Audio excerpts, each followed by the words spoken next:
If you're manually making n8n automations in 2026, you're doing it wrong. But in this video, we're going to fix that. We're going to connect the n8n MCP server with Claude Code. So Claude Code can get you 80 to 100% the way there, depending on each automation. And sometimes you'll have to go in and fix a couple things, but it's still going to save you a massive amount of time.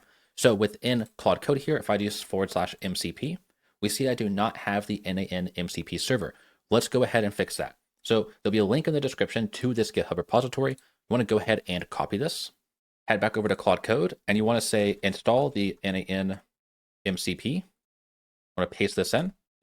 It's going to ask you some things in a few seconds, so you want to head back over to n8n. The bottom left, you want to click on this gear icon, and you want to select n8n API. From there, you want to click a new API key. I'm going to call this one temp. You can set this to expire after a certain number of time if you want, which I'm going to do, and then click on save. From here, I'm going to go ahead and copy this, and this key will be deleted, so don't bother trying it out.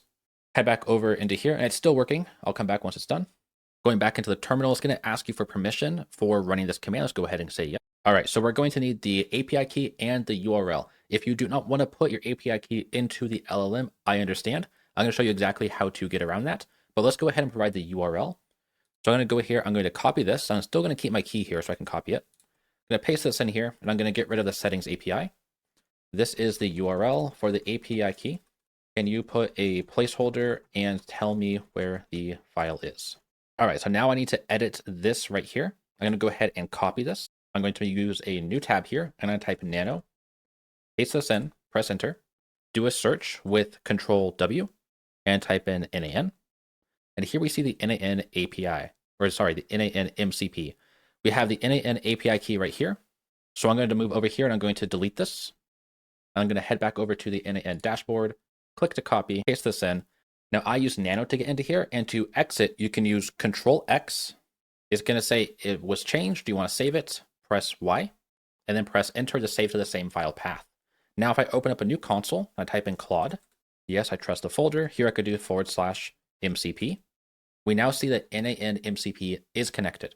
So let's actually try this out. I press escape to leave that. I can say list out 5 of my n8n workflows.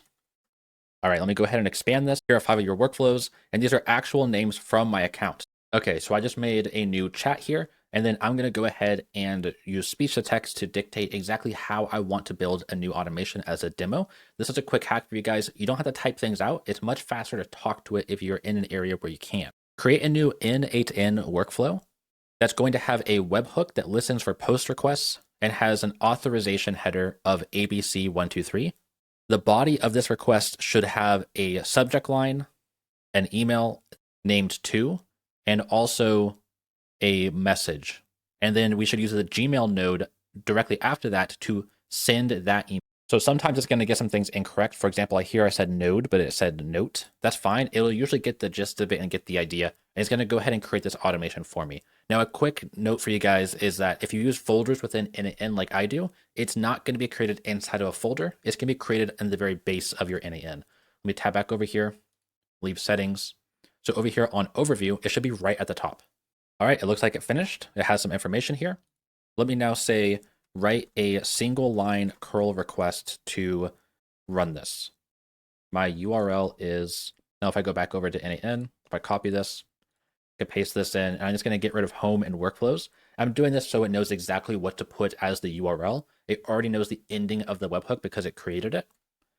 I'm also going to say it should send to alex@syncedsystems.com with demo text. Cool. Now here we see authorization ABC123, which is what I mentioned. Let's actually set that up within n8n. If I come back over here and I open this up, authentication, make sure you're on header auth, and then we're going to create a new credential here. I'm going to call this authorization. This has to be capital A and spelled exactly like our header. And then for the value, I'm going to type in ABC123 in all caps, and I'm going to name this temp. Go ahead and save, and then publish your workflow. Head back over to your console. Let's copy this curl request right here.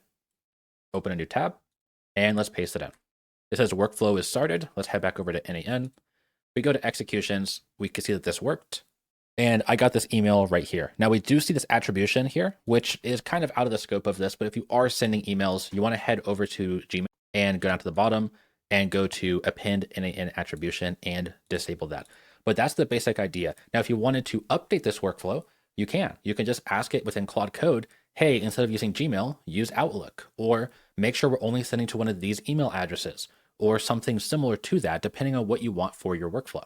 Now, if you're scheduling a lot of n8n workflows, you're probably using a lot of executions. And if you want a quick 4-minute hack on how to get nearly unlimited n8n scheduled executions, then watch this video right here.